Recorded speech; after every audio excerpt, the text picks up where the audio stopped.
نبی کریم صلی اللہ علیہ وسلم نے سردی کے بارے میں کیا ٹھنڈے موسم کے بارے میں ارشاد فرمایا ہے۔ حضرت ابو سعید خدری رضی اللہ تعالیٰ عنہ فرماتے ہیں، رسول اکرم صلی اللہ علیہ وسلم نے فرمایا، الشتاء ربیع المؤمن، الشتاء ربیع المؤمن، سردی کا موسم مومن کے لیے بہار ہے۔ اللہ اکبر، سردی کا موسم مومن کے لیے بہار ہے، یعنی نیکیوں کی بہار ہے، نیکیوں کے لیے بہترین سیزن ہے۔ قصر نہارہ فصام وطال لیلہ فقام، سردی میں دن چھوٹے ہوتے ہیں تو روزہ رکھنا آسان ہوتا ہے، اور راتیں لمبی ہوتی ہیں تو رات کا قیام آسان ہوتا ہے۔ اللہ اکبر، کیونکہ دن چھوٹا ہے تو روزہ رکھے اور رات لمبی ہے تو قیام کرے۔ یہ حدیث حضرت امام بیہقی رحمہ اللہ نے السنن الکبریٰ للبیہقی میں کتاب الصوم باب ما ورد فی صوم الشتاء کے اندر نقل فرمائی ہے۔ اسی طرح حضرت انس رضی اللہ تعالیٰ عنہ فرماتے ہیں، رسول اکرم صلی اللہ علیہ وسلم نے ارشاد فرمایا، الصوم فی الشتاء الغنیمۃ الباردہ، الصوم فی الشتاء الغنیمۃ الباردہ۔ اللہ اکبر، الصوم فی الشتاء الغنیمۃ الباردہ، آپ نے کیا پیاری بات فرمائی۔ فرمایا کہ سردیوں کے روزے رکھنا مفت کا اجر کمانا ہے، سردیوں کا روزہ رکھنا مفت کا اجر کمانا ہے۔ یعنی سردیوں میں ویسے بھی آدمی کو دن کو کھانے کی طلب نہیں ہوتی، پانی کی طلب نہیں ہوتی، ایک آدھ کپ چائے پانی پر بھی گزارا ہو جاتا ہے، مفت میں روزہ رکھ لے اور مفت میں اجر کمائے۔ نبی کریم صلی اللہ علیہ وسلم کی اتباع میں صحابہ کرام رضی اللہ تعالیٰ عنہ سب سے بڑھ کر تھے، عشاق پیغمبر صحیح معنوں میں صحابہ کرام رضی اللہ تعالیٰ عنہ مجمعین تھے۔ حضرت انس رضی اللہ عنہ کی روایت امام طبرانی نے المعجم الصغیر میں نقل فرمائی ہے۔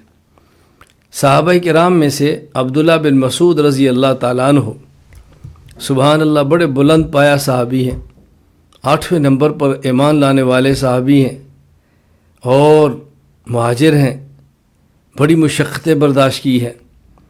میرا جی چاہتا ہے کہ عبداللہ بن مسعود رضی اللہ عنہ پر کسی وقت مستقل گفتگو کر کے آپ کو ان کے فضائل سنوں، کیسے عجیب صحابی تھے۔ حضرت عبداللہ بن مسعود رضی اللہ عنہ کو حضرت عمر رضی اللہ تعالیٰ عنہ نے بطور خاص کوفہ میں بھیجا ہے۔ اللہ اکبر، کوفہ میں بھیجا، بہترین معلم تھے۔ اور ہماری جو فقہ حنفی ہے، صحابہ کرام میں سے زیادہ تر اس کا مدار عبداللہ بن مسعود رضی اللہ تعالیٰ عنہ پر ہے۔ حضرت عبداللہ بن مسعود رضی اللہ تعالیٰ عنہ الفردوس بماسور الخطاب کے اندر ہے کہ جب سردی کا موسم آتا تو کیا فرماتے؟ فرماتے مرحبا بالشتاء، اللہ مرحبا بالشتاء، مرحبا بالشتاء، سردی کے خوش آمدید۔ ہم آنے والے مہمان کہتے ہیں خوش آمدید، مرحبا مرحبا۔ سردی کے آنے پر عبداللہ بن مسعود رضی اللہ عنہ کیا مست ہو جاتے، فرماتے ہیں مرحبا بالشتاء، میں سردی خوش آمدید خوش آمدید۔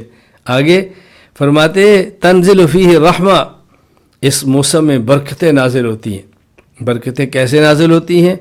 اما لیلہ فطویل للقائم واما نہارہ فقصیر للصائم۔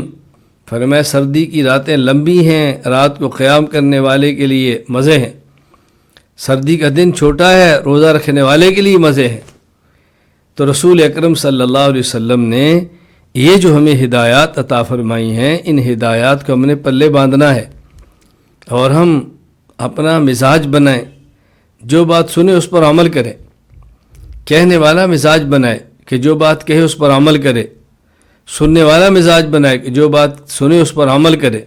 عمل کی نیت سے کہنا، عمل کی نیت سے سننا، یہ فائدہ مند ہے۔